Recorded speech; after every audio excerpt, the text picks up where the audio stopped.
If you want to win in the pouring rain, then just watch this. Here's how I qualified on pole by 6/10 and went on to win the race.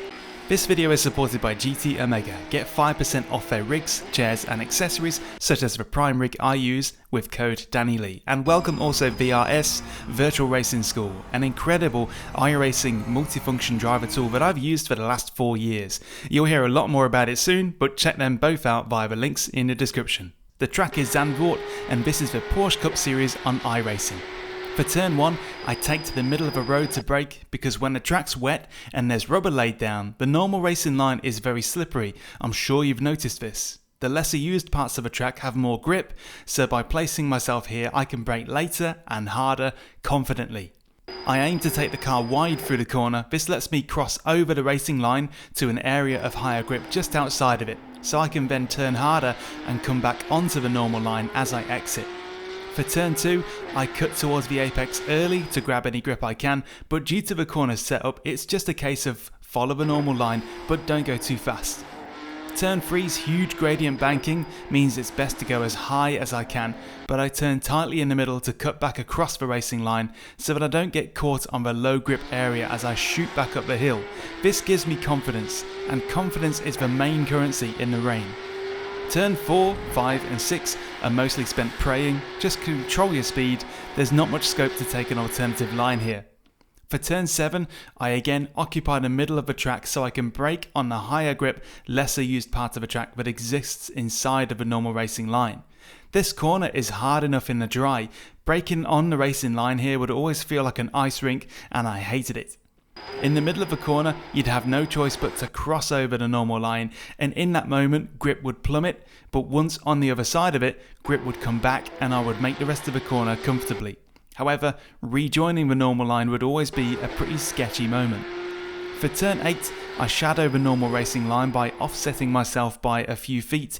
This puts my outside tyres onto the grippier surface just outside of the normal line.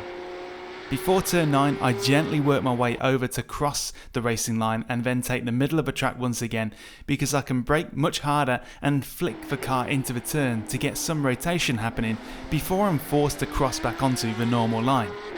Turn 10 is much the same. I avoid the normal line and go for the better surface on the inside where I can brake harder and get some turning going before the grip disappears when I make contact with the regular line. Once on the regular line, I just have to follow it out on the exit and be careful not to overpower the rear tyres with too much throttle. Turn 11 and 12, you get the picture now. Get braking done in the middle of the track where grip is higher. Flick the car in to get the most out of it before you're forced to rejoin the slippery dry racing line. I stay high on the banking of 12 to search for the grip I need to confidently turn and power out as best I can. I want to rejoin the normal line with the minimum amount of work left to be done in the corner here. For turn 13, I follow the normal line but just offset it a little bit, and as long as I'm careful I can use the curb on the exit. For the final turn, I stay high on the banking because the normal racing line closer to the curb was precariously slippy and I found it to be very risky. Skirting around the outside of it, guaranteed traction. I close out the lap and I'm on pole, clear by 6/10 of second place, but clear by almost 2 seconds of third place and the rest of the field. The thing to remember about racing in the rain is this. Try to visualise where the normal racing line would be and avoid it, shadow it. Dance either side of that line as though the racing line is a trail of hot coals. You can cross it as needed, but you must do it quickly. With everything I've showed you in mind, let me show you that qualifying lap again with no commentary, no pauses, but with just the crispy contrast filter applied so you can more clearly see the rubbered in racing line and how my line relates to it.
Now I'm really hoping that when you watched that you could more clearly see and relate to how my approach worked.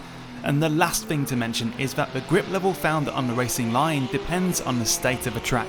If the track is very clean and there's not much rubber down, known as a green track, then you might find that the normal racing line actually is still fastest, even though it's raining. To find out, you need to test out the racing line on your outlap. You will quickly discover whether it's viable or not.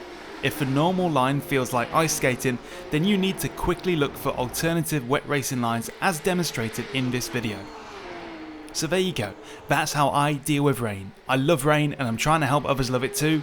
If you like this, drop a like and subscribe for more. Check out my current video partners GT Omega and now VRS, Virtual Racing School, in the description below. Cheers again.